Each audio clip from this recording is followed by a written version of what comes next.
Thank you for joining us for tonight's Folkspina live presentation. In addition to tonight's broadcast, all of our episodes are archived at nytf.org. Please help us spread the word about our series by sharing with your social networks. Also, if you're able, please do consider a donation to the National Yiddish Theater Folkspina. Your support, no matter how small or large, enables us to continue our mission of producing and presenting and preserving Yiddish culture. Ashenim Dank. Thank you.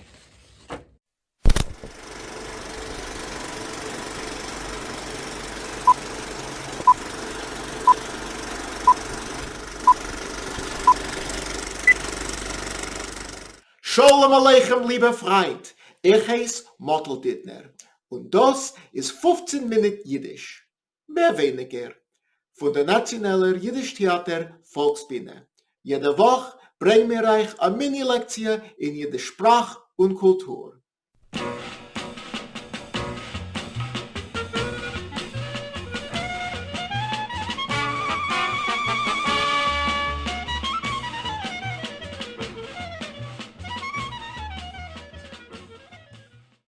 No, what is Yiddish anyway?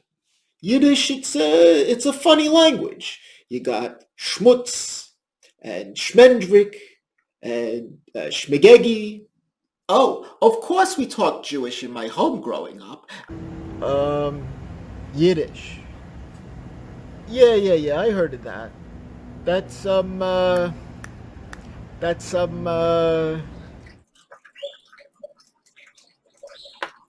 When I was growing up in Flatbush, Brooklyn, Yiddish was the language that my parents spoke when they didn't want the children to understand.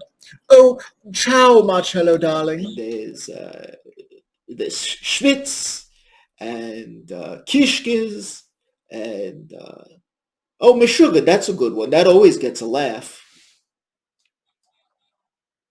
Oh, man. Yiddish, isn't that what Bubby and Zadie used to speak back in the olden times, like in Russia or whatever? Hey, Ma! Get me some kale chips and a mocha frappuccino!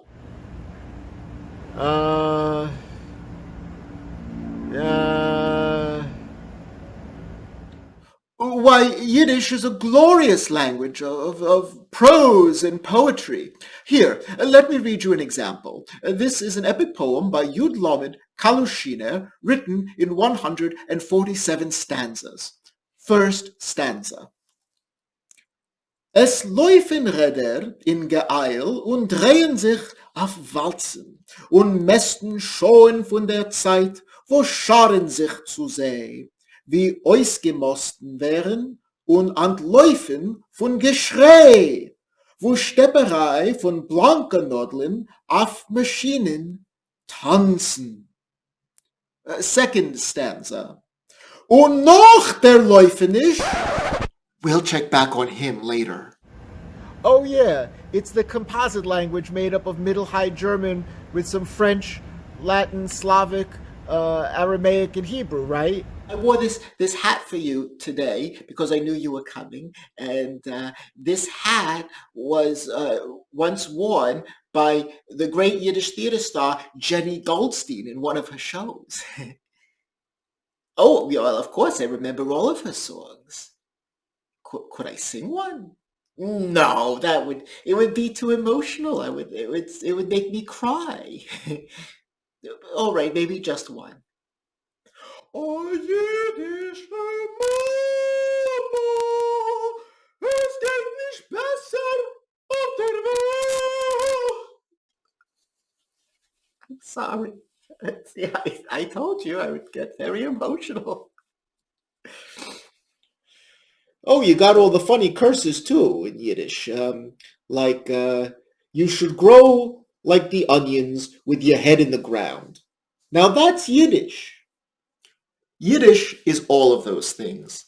But simply put, it's a language spoken by Ashkenazi Jews that contains the history of our journey from the ancient homeland through millennia of exile, which led us to Eastern Europe.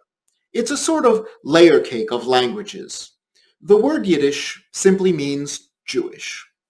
To illustrate this Yiddish layer cake of languages, let's take a look at a Yiddish sentence. Serce, avade benchich licht jeden Shabbos. Serce, Yiddish for darling, means heart in Russian. Avade, Yiddish for of course, is an Aramaic word. Benchen, to bless, comes from Latin, benedictus. Ich, licht, and jeden come from German, and Shabbos, or Shabbat, is Hebrew. Let's take a little trip through history together to see how Yiddish developed. Our story begins in the ancient Israelite kingdoms in the land of Canaan, where Hebrew was the daily spoken language.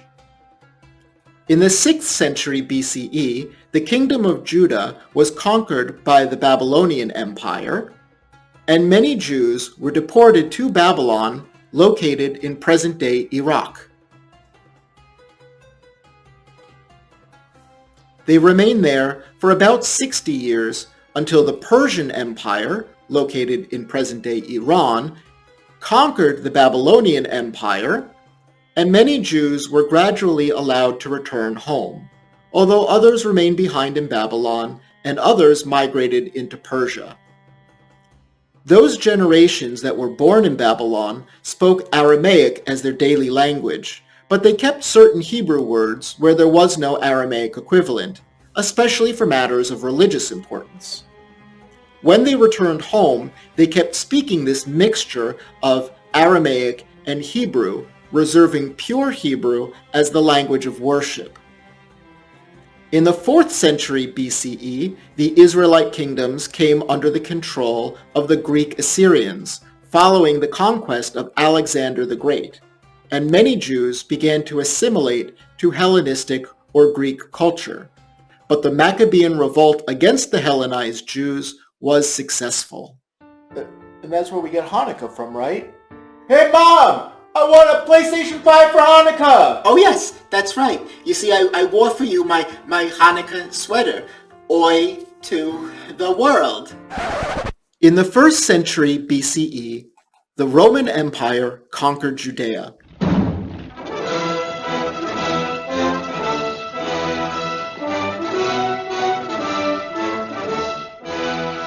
There were two major wars fought between the Jews and the Roman occupiers.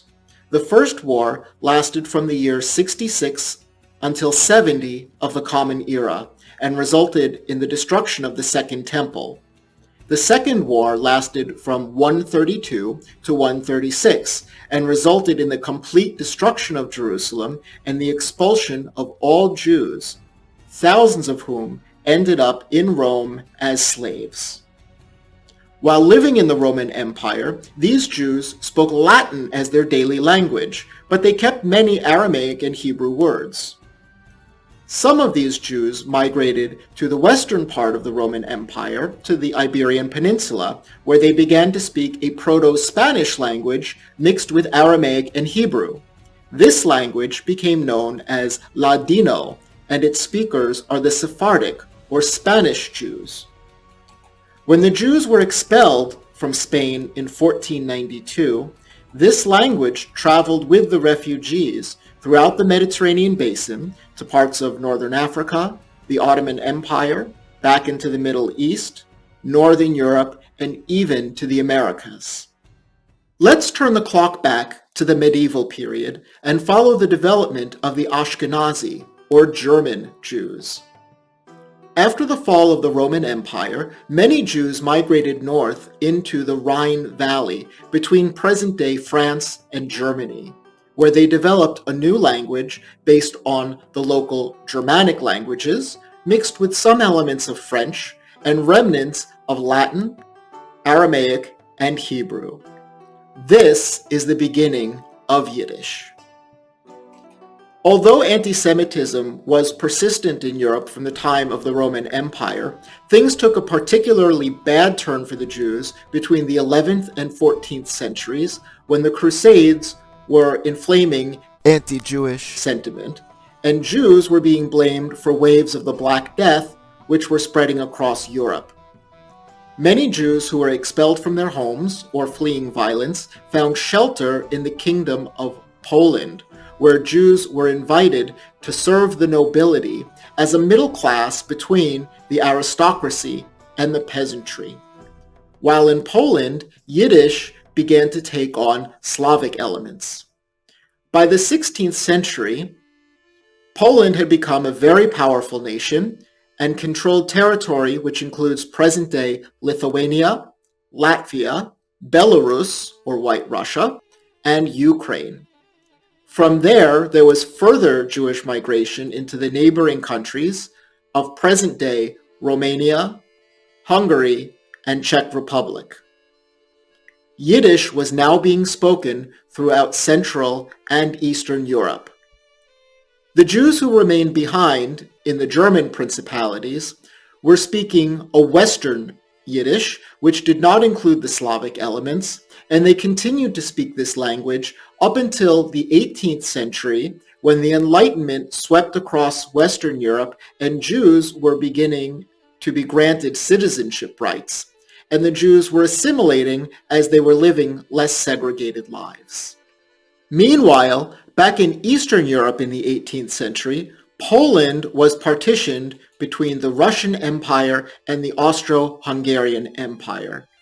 The majority of the Jews in this area were now under control of the Russian Empire and living in a territory which Catherine the Great designated as the Pale of Settlement. Jews were not permitted to live outside of this area in Russia proper. It was here, following the Haskalah, or the Jewish Enlightenment, beginning in the 19th century through the early 20th century, that most of the Yiddish that we know was recorded in poetry, literature, song, journalism, and drama. Beginning in the 1880s, there was a new wave of anti-Semitism rising in the Russian Empire, driving Yiddish-speaking Jewish refugees to seek shelter in Canada, the United States, Cuba, Mexico, Brazil, Uruguay, Argentina, and there were even many Jews making their way to Palestine as chalutzim, or pioneers, who began to cultivate the land in hopes of establishing a new Jewish state. Beginning in the 1930s through the 1950s, there was another wave of Jewish refugees in response to the Holocaust. Before, during, and after the war, Jews were finding new homes in Canada, the United States, South Africa, Australia, and even in Shanghai, China. Yiddish was truly being spoken all around the world now. And of course, many refugees from the Holocaust were finding homes in British Mandate Palestine and after 1948 in the new modern state of Israel. Although the children of many Jewish refugees in diaspora and in Israel did not continue to speak Yiddish, and millions of Yiddish speakers were lost to the Holocaust, Yiddish is still widely spoken today among the growing Hasidic community and among children of Holocaust survivors, and it's being learned as a second language at more universities and continuing education programs today than at any time in history. We're so happy to add you to our growing community of Yiddish learners. In our next episode, we'll start with Yiddish greetings and introductions. Meanwhile, let's check back with Professor Shlomo Thompson. Stanza 74. Das Leben läuft mit Zielen, mitgerissen zu der Weit. Los die Behefker Tag noch Tag, nicht ausgelebt in See. I think he's gonna be a while. Seid gesund, meine teure Freund. Tune in next week as we learn Yiddish greetings. Look, I'll show you what I mean. This one was a favorite of Zsa Zsa Gabor's. Ein alte Jidne, sie geht so durch die Gassen. Sie sieht dort neppes ein junger Mann. Macht sie, entschuldigt mir, junger Mann, ihr redet Jiddisch. Macht Sie geht weiter. Sie sieht dort eine Frau. Entschuldigt mir, Mrs., ihr redet Jiddisch. Macht sie. Meile, sie geht weiter. Sie sagt noch einmal. Sagt sie, entschuldigt mir, Mister, ihr redet Jiddisch. Macht er, ja, ich rede Jiddisch. Was sie denn? Macht sie, oi, Gott zu danken. What time is it? Now that's comedy.